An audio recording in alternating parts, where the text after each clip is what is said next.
Okay, so um, kind of trying out a new voice. Um, some people tell me that this is a more natural sounding voice, but I don't know. I mean, I kind of like a higher pitch.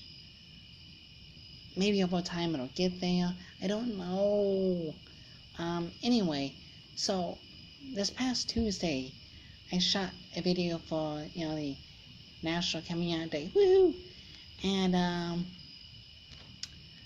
didn't really like the way that video came out, so I kind of deleted it. So I'm gonna do another video, kind of telling a little bit about my story, about my backstory. Anyway, so my dad and I, we never really talked about um, this, about transgender. You know, we talked about a lot of things, about pretty much everything, but we never talked about this. And the only thing that Dad ever said, because back in 2009, on one night, my mom, she went to go and stretch out on my bed. Because my bedroom was the warmest place in the house. And anyway, she went to stretch out on my bed, and I guess I had forgotten to put a pair of my stockings away. And so she comes up, she's like, "How come you have these pink fishnet stockings in your bed?" And I was like,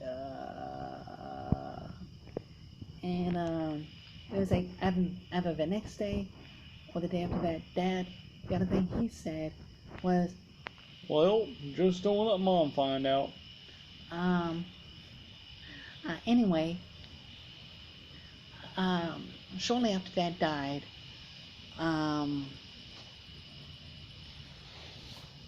Mom walked in on me one night when I was, dressed up, and she was like, "Well, I guess we need to talk."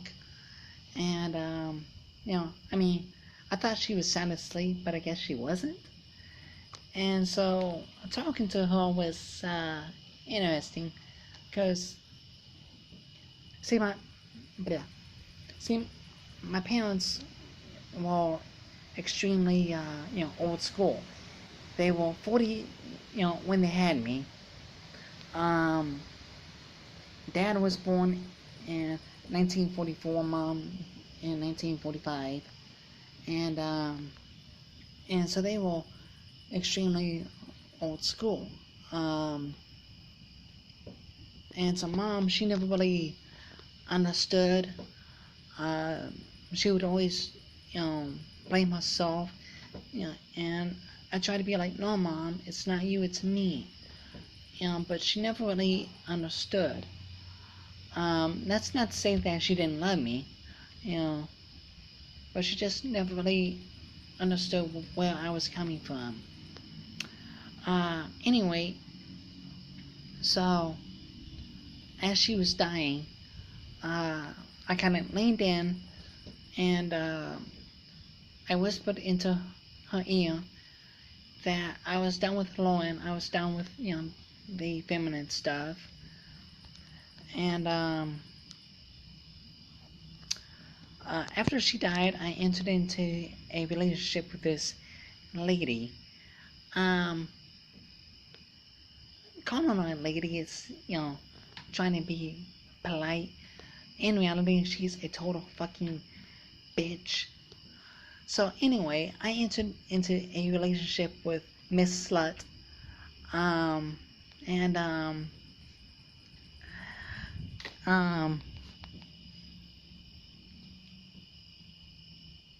in like February of 2014, she tells me that the only reason for the relationship was, one, to prove to me that I was supposed to be a man; two, to prove to me that I really liked girls; and three, to prove to me that I wasn't gay.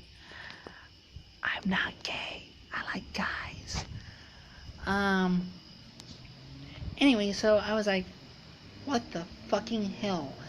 Those words hit me like a goddamn ton of bricks. Um,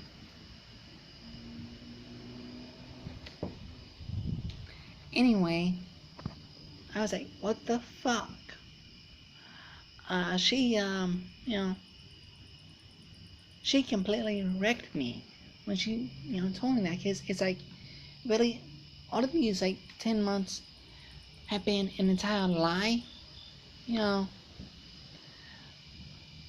for a time, for a little bit over a year. Well, closely to like a year and a half. I tried to live, like, as a guy, as a, male image, but I was, I was in a dark downward spiral. I'm not really ready to talk about how bad it was. But late October of last year, I made the decision that, my first 30 years have just been so wonderful, that, it's like I don't want to be around anymore. And so I made the decision that I was going to kill myself. I started kind of getting my affairs in order. And about that time, my sister called me, and she's like, I need your address. And I was like, oh, great. She's going to be sending me a birthday card, so I can't kill myself before my birthday. I can't do it after that because her birthday is, close after mine. And then there was Thanksgiving and Christmas and New Year's. And so I don't want the holidays to be a bad memory for her. So I'm going to have to wait sometime after the first of the year. And at some point, while I was planning on killing myself, at some point when I was trying to figure out when the best, time would be, I came to accept myself and to start moving forward. Now, some days are good, some days are bad, but on the whole, I'm in a much better place now than I was last year. I never really had a big coming out, I would just kind of, tell people one or two at a time. The biggest two that I'd have, well, I mean, of course, my sister, but other than all, the biggest shoe that I would have to say would be, my aunt and uncle and my boss. My aunt and uncle, I love you guys. I really expected them to, be hostile. But much to my surprise, they're actually really accepting and supportive of me. And, and so and so when I talked to my boss, I was, kind of scared because in the state that I live in, there's like no protections, there's like no employment protections, hardly at all, period. We are a entirely at-will state. Now, of course, like there's protected categories, like gender and like sexual orientation, but gender identity is not a protected category. And so I was really nervous about, talking to him. But he's supportive, and management has my back. And like most of the people that I work with are supportive of me. I mean, like there's a couple of assholes, but what are you gonna do,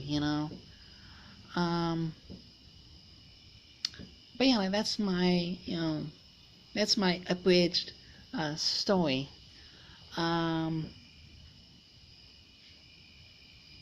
So, ta-ta for now.